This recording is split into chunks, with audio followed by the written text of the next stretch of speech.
This is Ørnesvingen, the Eagle's Bend, and this is Geiranger, Norway. This is that classic viewpoint, the one from all the postcards, but today there are no lights, no crowds, just a vast, silent panorama.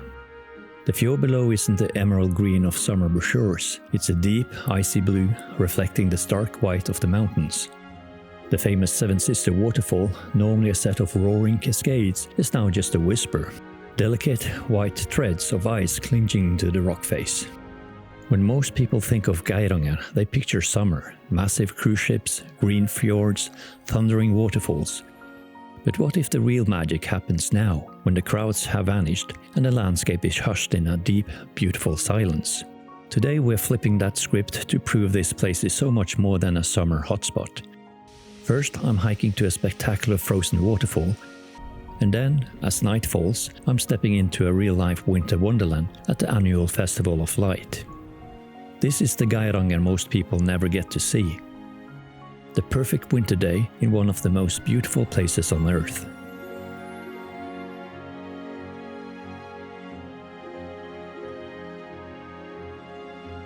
From the Eagle's Bend, you can see the tiny village of Geiranger nestled at the end of the fjord, looking so peaceful, tucked in and hibernating. Getting there means navigating the last of the hairpin turns. The world outside is a masterpiece of black and white, the sharp angles of mountains softened by the thick blanket of snow. After cruising through the quiet village, I head a short way up the other side to my starting point, Vesterås Farm. This historic farm is the gateway to one of Geiranger's most famous hikes, the trail to Storsæterfossen waterfall. In summer, this place is buzzing. Today, I have my pick of the car park. Hiking in winter, even on a so-called easy trail, needs some prep. Good waterproof hiking boots with solid grip are non-negotiable. The trail can be a mix of packed snow and slick ice. I had my snowshoes with me just in case, but the snow was packed hard and I had no need for them on this hike. Still, it was a nice insurance policy in case there was deep snow further up the trail. The plan is to hike for about an hour up to Storsæterfossen waterfall. What makes this waterfall so special is that in the summer, a path actually lets you walk behind a curtain of water. I'm here for the ice. The big question is, what am I going to find up there? In the summer, you follow the hundreds upon hundreds of stone steps. This path is a work of art, a masterpiece of manual labor built by Sherpas from Nepal and completed back in 2014. Today, it's all covered in snow and ice, which actually makes the hike easier in some ways. The climb is steady, just enough to get my heart pumping and warm me from the inside out. I ascend through a silent snow-laden birch forest.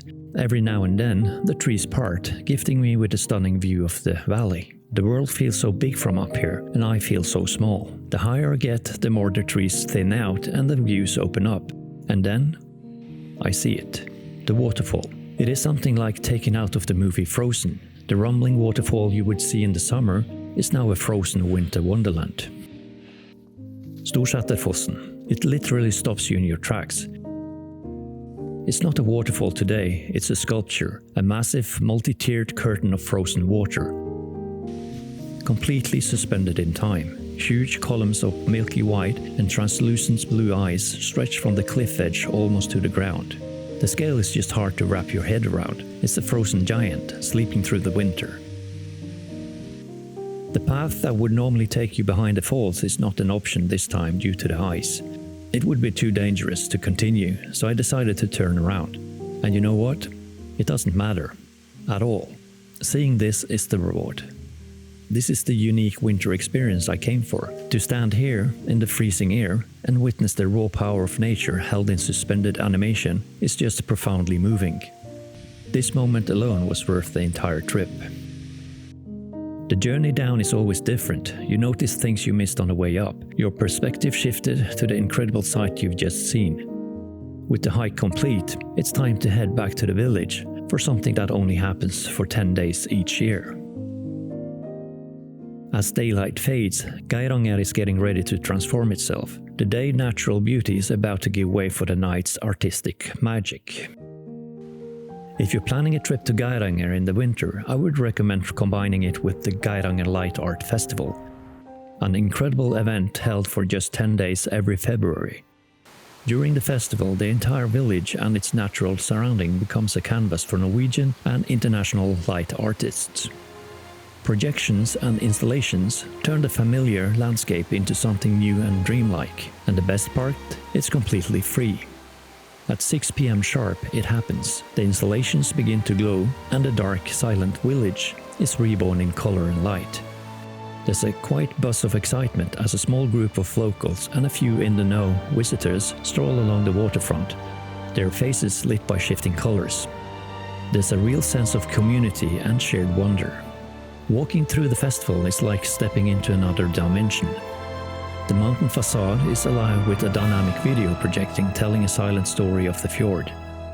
Further along, the waterfall that cuts through the center of town is lit up from within, shifting hues of blue and purple, making it look like a river of liquid light.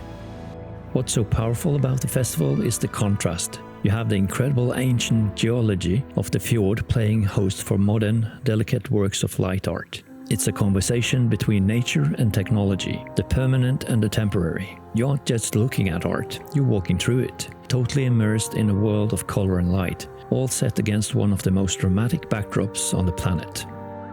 Standing here by the edge of the fjord, surrounded by this incredible display of light, with the silent snow-covered mountains watching over us, it brings me back to that question from the start of the day.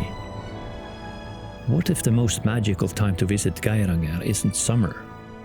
After today, after the silent hike to that majestic frozen waterfall and seeing the village transform into this enchanting wonderland, I think I have my answer. It's not about better or worse, it's about different. A winter trip to Geiranger is a completely different world. It's quieter, more intimate, and in many ways more powerful. You trade green valleys for pristine snow, roaring waterfalls for magnificent ice sculptures, and bustling crowds for a profound sense of peace. You get to experience a side of this iconic place that few ever do. So is a winter day in Geiranger worth it? Absolutely. It's more than worth it, it's unforgettable. If this has inspired you to consider a winter trip to Norway, or if you've had your own magical winter adventure, I'd love to hear about it in the comments below. What did you think of that frozen waterfall? And of course, for more travel guides that take you off the beaten path, be sure to like this video and subscribe to the channel. Thank you for coming along on the perfect winter day.